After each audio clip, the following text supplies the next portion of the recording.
kita juga punya luka di dalam politik ini. Ketika Gus Dur dijatuhkan, padahal sebagai bapak demokrasi lah katakanlah begitu. Bapak humanisme, tetapi kan tragis. Nah oleh sebab itu, oke lah yang lalu-lalu menurut saya ini ada kesempatan Pak Prabowo membuka diri sebagai negarawan, sebagai mantan tentara yang nasionalismenya tinggi. Ingin agar semua komponen ini kompak karena apalagi tantangannya juga berat. Apakah Pak Prabowo mampu? Belum tentu juga. Karena itu hal yang kompleks, sesuatu yang sangat kompleks. Tetapi setidaknya semua pendukung, semua yang ada dalam koalisi hendaknya memberikan teladan agar tidak terjadi gontok-gontokan. Nah kalau isu-isu hari ini kan banyak sekali yang bisa digoreng-goreng. Sejak isu fufu-fafa, pagar laut, LPG, efisiensi, itu semua dari sudut pandang negatif ada, dari sudut pandang positif juga bisa. Nah, kesempatan pertama ini memang Pak Prabowo melakukan efisiensi anggaran dalam rangka untuk memastikan agar anggaran tepat sasaran. Di efisiensi sebagian kegiatan-kegiatan yang dianggap mubazir, kata beliau, atau kegiatan-kegiatan yang manfaatnya kurang, itu diambil dulu di efisiensi. Ya. Yang salah bukan yang bertanya. Yang salah adalah yang tidak mampu memberikan jawaban. Kasus pagar laut, tanya ATR BPN, saya nggak tahu. Tanya ini, saya nggak tahu. Itu loh. Itu problem nggak? Negara mengeluarkan keputusan, ada SHGB-nya dan dia nggak tahu. Itu loh. Lalu kalau kemudian itu menjadi sesuatu yang meresahkan, ya resahlah.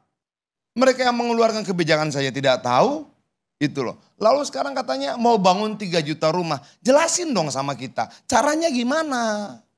Gitu loh. Sehingga rakyat tidak mendengar janji yang tidak bisa diwujudkan karena tidak mengerti. Kita akan ambil tanah-tanah yang hasil koruptor, yang mana? Kita, nah kasih dong. Ketika nggak ada jawaban, jangan dimarahin rakyat yang bertanya. Ketika tidak ada jawaban, jangan kemudian yang bertanya seolah-olah kamu menciptakan kegaduhan. Nggak bisa. Apalagi kita dari Komisi 5 gitu loh.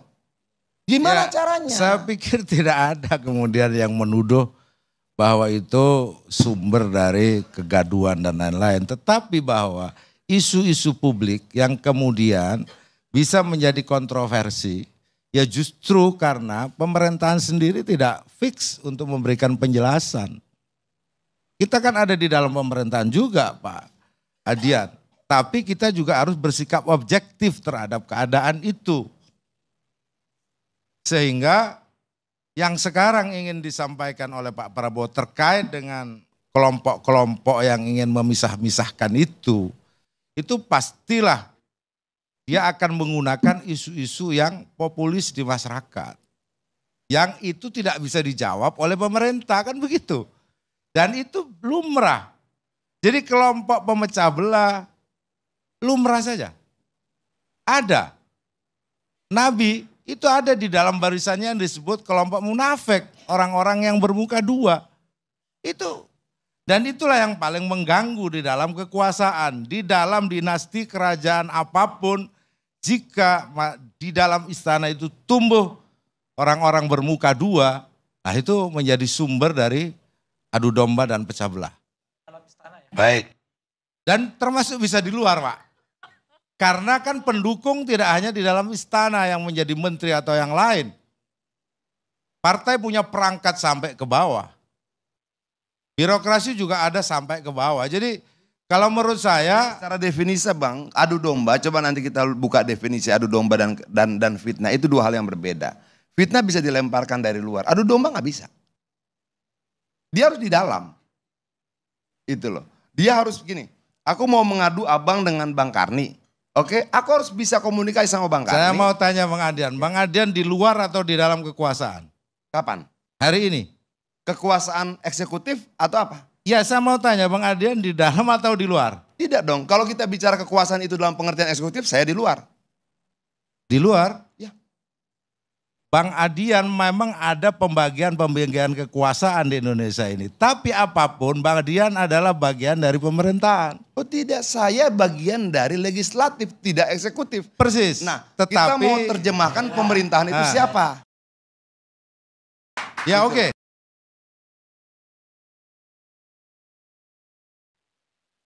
Oke, saya bisa teruskan. Bang. Ya oke. Jadi jelas Bang Karni, menurut saya adu domba itu bisa terjadi di luar dan di dalam istana. Apapun lah namanya. Kalau kita kembali pada lagunya Romai Rama, ya apapun yang membentur-benturkan, mengadu-adukan, membuat fitnah, membuat hoax, itu disebut sebagai pengadu domba Bang Adian dalam makna yang lebih luas. Tetapi jika di dalam lingkungan istana, di dalam satu barisan. Jangan diadu dong, saya pakai KBBI, abang pakai lagu. Ya nggak seimbang lah, sama-sama KBBI lah. Jadi definisinya jelas. Oke, kita ya boleh. Nah, gini Bang Adian, saya bukan soal KBBI atau apapun, apa yang menjadi inti pesan dari Pak Prabowo, ingin stabilitas. Kalau Pak Adian sekarang mengatakan di luar pemerintahan, iya di eksekutif tapi punya kekuasaan legislatif loh. Anda bisa mengkritik, Anda bisa meluruskan bagian dari kecintaan dan atas nama rakyat dan wakil rakyat. Saya pikir itu bukan juga memecah belah Pak Adian. Itu bagian dari menangkap aspirasi. Iya, kewajiban sebagai anggota DPR. Jadi bahwa di dalam Pak Karni tidak menyebutkan ini pecah belah eksekutif atau legislatif. Ini memelah pecah belah Pak Jokowi dan Pak Prabowo. Kita kembali ke situ. Dan kita pernah menjadi pendukung Pak Jokowi dan sekarang kita menjadi pendukung Pak Prabowo. Partainya Pak Adian.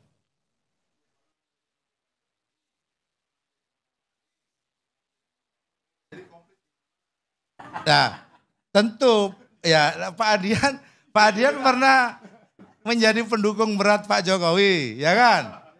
Dan semua publik tahu. Iya kan? Nah, itu punya potensi juga untuk mengadu domba Pak Karni. Maksud saya gitu. Punya potensi juga untuk mengadu domba.